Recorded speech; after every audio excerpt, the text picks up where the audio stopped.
Assalamualaikum warahmatullahi wabarakatuh. Selamat pagi, selamat siang, dan selamat sore teman-teman semuanya. Sebelumnya perkenalkan, nama saya Muhammad Iqbal dengan nomor induk mahasiswa 150 36 241 dari sesi 2 mata kuliah Strategi dan Media Pembelajaran dan dari program studi Pendidikan Teknik Bangunan angkatan 2020. Pada kesempatan kali ini, saya akan memaparkan mengenai analisis model atau strategi pembelajaran dalam mata pelajaran gambar teknik di sekolah menengah kejuruan. Nah, sebelumnya, teman-teman udah tahu belum apa sih yang dimaksud dengan SMK atau SMK itu apa sih? Oke, jadi SMK itu merupakan kepanjangan dari sekolah menengah kejuruan yang merupakan salah satu lembaga pendidikan yang berperan untuk menyiapkan peserta didik memiliki keterampilan sesuai dengan bidangnya masing-masing. Nah, di sini terdapat perbedaan antara SMA dan SMK. Jika SMA hanya memiliki penjurusan seperti IPA, IPS, dan bahasa, kalau SMK itu penjurusannya lebih spesifik seperti teknik gambar bangunan, teknik listrik, atau teknik mesin. Nah, selanjutnya di sini saya akan merujuk ke salah satu mata pelajaran yang terdapat pada jurusan teknik gambar bangunan, yaitu mata pelajaran gambar teknik. Apa sih mata pelajaran gambar teknik ini dan kira-kira apa aja ya yang akan dipelajari pada mata pelajaran gambar teknik ini? Jadi, gambar teknik ini merupakan salah satu mata pelajaran yang terdapat pada kompetensi keahlian teknik gambar bangunan menurut Winda pada tahun 2018. Lalu, menurut Alfoni dan Giatman pada tahun 2019, gambar teknik ini menjadi dasar dalam mendukung mata pelajaran yang produktif lainnya yang diberikan di kelas 11 dan kelas 12. Nah, gambar teknik ini juga menjadi salah satu mata pelajaran yang produktif yang mendukung tercapainya mutu lulusan yang terampil dan kreatif. Siswa ini diharapkan mampu mengetahui dan menerapkan apa yang telah dipelajarinya untuk tercapainya hasil belajar yang maksimal pada mata pelajaran gambar teknik. Karena mata pelajaran ini akan berhubungan dengan mata pelajaran yang lainnya yang tentunya akan kita temui di kelas selanjutnya, yaitu di kelas 11 maupun di kelas 12. Nah, apa sih yang akan kita pelajari di mata pelajaran gambar teknik ini? Jadi, di sini saya membagi 3 poin utama apa saja yang akan dipelajari dalam mata pelajaran ini.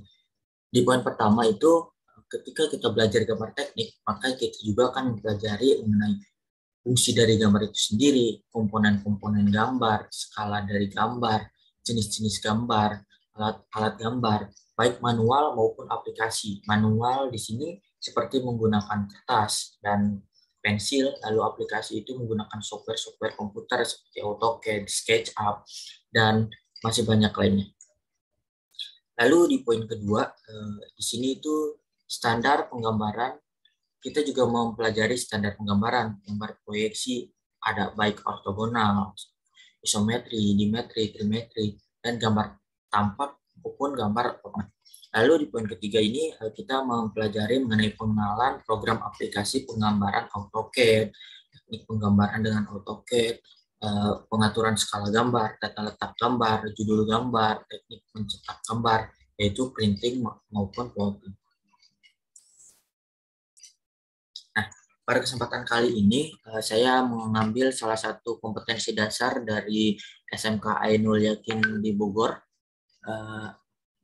dari mata kuliah mata pelajaran gambar teknik yang didapatkan di kelas 10 semester 1. Kompetensi dasar di sini yaitu menggambar proyeksi ortogonal 2 dimensi. Nah, strategi apa sih yang cocok digunakan untuk mencapai dari kompetensi dasar yang tadi saya ambil?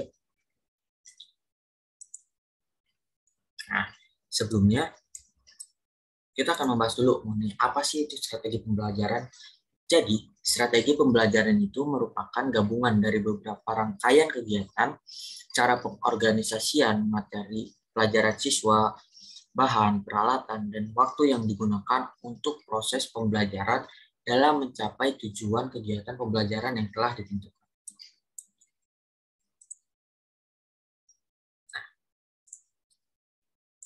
Dari kompetensi dan mata pelajaran yang saya ambil, di sini saya menyimpulkan bahwa strategi pembelajaran yang cocok untuk mencapai kompetensi dasar tersebut yaitu strategi pembelajaran project based learning, di mana strategi pembelajaran project based learning ini itu merupakan salah satu strategi pembelajaran yang menyangkut pemusatan pertanyaan dan masalah bermakna, pemecahan masalah, pengambilan keputusan, proses pencarian berbagai sumber, pemberian kesempatan kepada anggota untuk bekerja secara kolaborasi, dan menutup dengan presentasi. Pembelajaran project based learning ini memberikan kesempatan kepada siswa untuk belajar dan bekerja sama untuk memecahkan suatu permasalahan, kemudian menyajikan hasil pekerjaan ini dengan cara dipresentasikan. Berikut sintak dari strategi pembelajaran project based learning. Ini saya kecilin dulu ya. Di sini ada langkah kerja, aktivitas guru, dan aktivitas peserta didik. Di sini langkah kerja yang pertama itu orientasi peserta didik pada masalah. Jadi pada langkah kerja ini, si guru ini menyampaikan masalah apa yang harus dipecahkan oleh siswa atau kelompok, lalu dan diharapkan masalahnya itu bisa didapatkan atau ditemukan dalam melalui bacaan atau lembar kegiatan. Nah, lalu aktivitas peserta didiknya itu untuk mengamati dan memahami masalah yang disampaikan guru dan diperoleh dari bahan bacaan yang disarankan. Lalu langkah kerja yang kedua yaitu mengorganisasikan peserta didik untuk belajar. Nah, guru di sini aktivitas gurunya itu guru harus memastikan setiap anggota memahami tugasnya masing-masing. Lalu peran peserta didik di sini yaitu peserta didik itu harus berdiskusi dan membagi tugas untuk mencari data atau bahan-bahan atau alat yang diperlukan untuk menyelesaikan masalah itu. Lalu langkah kerja yang ketiga yaitu membimbing penyelidikan individu maupun kelompok. Nah, di sini itu guru harus memantau keterlibatan peserta didik dalam pengumpulan data bahan selama proses penyelidikan. Jadi jangan sampai ada siswa yang hanya bekerja sendiri, jadi harus rata semuanya. Lalu untuk peran siswa sendiri di sini peserta didik melakukan penyelidikan, mencari data ini untuk bahan diskusi kelompok. Nah, untuk langkah selanjutnya yaitu mengembangkan dan menyajikan hasil karya. Nah, guru di sini tuh harus memantau diskusi dan membimbing pembuatan laporan karya setiap kelompok siap untuk dipresentasikan. Jadi para siswa ini tidak hanya dilepas, tetapi guru juga harus membimbing para peserta tersebut. Nah, peserta didik di sini harus melakukan presentasi kelompok dan yang lain memberikan apresiasi. Lalu kegiatan dilanjutkan dengan merangkum dan membuat kesimpulan dengan memasukkan yang diperoleh dari kelompok lain. Lalu untuk langkah kerja selanjutnya itu yang terakhir menganalisis dan mengevaluasi proses pemecahan masalah. Nah, di sini tuh guru harus membimbing presentasi dan mendorong kelompok untuk memberikan penghargaan serta masukan kepada kelompok lain. Juga di sini guru bersama peserta didik menyimpulkan materi. Lalu aktivitas peserta didik di sini yaitu setiap kelompok melakukan presentasi, kelompok yang lain memberikan apresiasi, guru bersama peserta didik menyimpulkan materi. Nah, kegiatan dilanjutkan dengan merangkum dan atau membuat kesimpulan yang sesuai dengan memasukkan yang diperoleh dari kelompok lain. Kesimpulan dari pemaparan saya di atas yaitu dalam proses kompetensi dasar pada mata pelajaran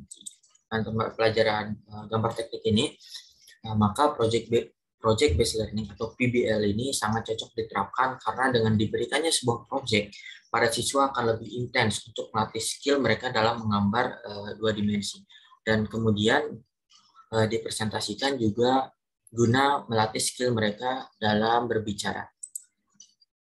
Mungkin sekian pemaparan atau presentasi dari saya. Kurang lebihnya mohon maaf. Ditutup. Wassalamualaikum warahmatullahi wabarakatuh.